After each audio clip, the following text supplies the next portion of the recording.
अंता उपचुनाव को लेकर बड़ी खबर आ रही है। कल अंता उपचुनाव की काउंटिंग होनी है। अंता उपचुनाव के नतीजे सुबह 8 बजे से काउंटिंग शुरू होने लगेगी।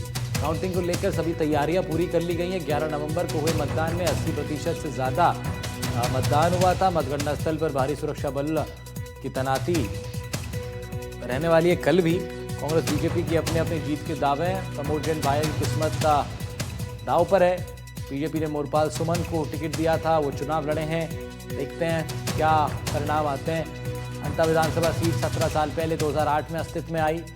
उसके बाद से 2008, 13, 18, 23 में विधानसभा चुनाव हुए। इस सीट का ये पहला उपचुनाव है। अभी तक यहां से 2 बार बीजेपी, 2 बार कांग्रेस जीत चुकी है। अंता का 5वां विधायक कौन होगा, इस पर सबकी निगाहें थी।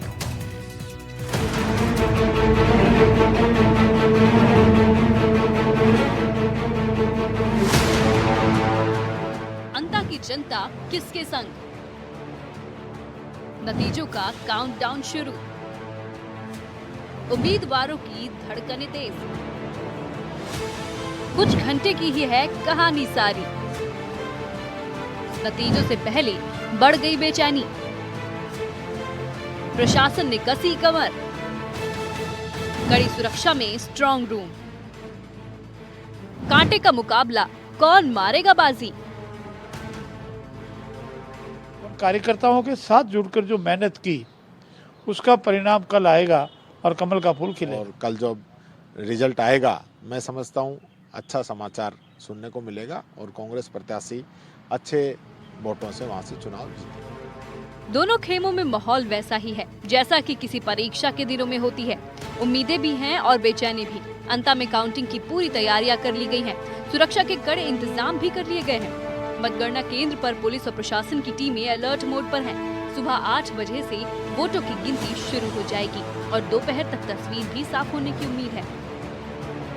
देखेंगे, ये 12 का राजकीय महाविद्यालय है जहां पर अंता विधानसभा उपचुनाव को लेकर मतगणना होगी और यहां पर ही अंता विधानसभा चुनाव की जितनी भी मतपेटियां हैं, स्ट्रांग रूम यही बनाया गया है और जो कर्मचारी हैं उनको प्रशिक्षण दिया गया है और यहाँ पर मतगणना सुबह 8 बजे से प्रारंभ हो जाएगी, जहाँ पर अधिकारियों व अन्य लोगों को 7 बजे से प्रवेश देना शुरू कर दिया जाएगा।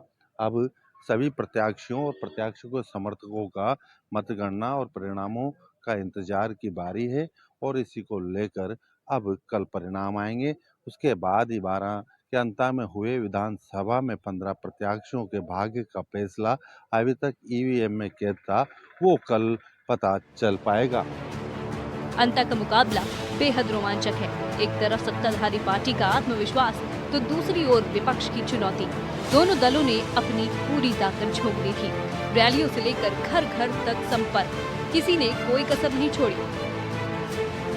हमारे कार्यकर्ताओं ने वहाँ जो मेहनत की, भाजपा परिवार जो एकजुट हुई, हमारी पूर्व मुख्यमंत्री वसुंधरा राजे जी ने, हमारे यशस्वी मुख्यमंत्री भजन लाल जी ने, वहाँ के स्थानीय सांसद राजा दुष्यंत सिंह जी ने, हमारे प्रदेश के अध्यक्ष मदन जी ने और हम सब ने, हमारे मंत्रिपरिषद के साथियों ने, उन कार्यकर्ताओं के साथ जुड़कर जो मेहनत की उसका परिणाम कल आएगा और कमल का फूल खिलेगा। सरकारी मशीनरी का जितना दुरुपयोग ये सरकार कर सकती थी, हमारे होटलों पे छापे मारे गए, जहाँ हम रह रहे थे वहाँ हमारी गाड़ियों को रोका गया, रैली में जो हमारी गाड़ी आ रही थी उनका आरटीओ के द्वारा चालान किया गया और भरसक कोशिश इस सरकार की रही कि ये इस चुनाव के अंदर हमें डिफीट कर सके, मात दे सके। लेकिन मैं समझता हूँ हमारे कैंडिडेट का जो व्यवहार था, जो उनके किए हुए काम थे, हमारी सरकार की योजनाएं थी, उन सब को लेके जनता के अंदर रुचि थी और लोगों ने अच्छे मन से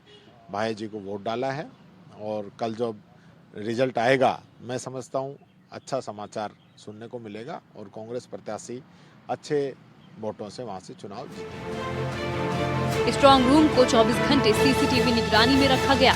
उम्मीदवारों की मौजूदगी में काउंटिंग से पहले सील खोली जाएगी। अंता की जनता भी नतीजों को लेकर उत्साहित है। हर तरफ बस एक ही चर्चा है, कौन बनेगा अंता का विधायक। अब सबकी निगाहें ईवीएम पर टिकी हुई हैं। अंता का फैसला कौन अपने नाम करेगा, ये कुछ घंटों में साफ हो जाएगा।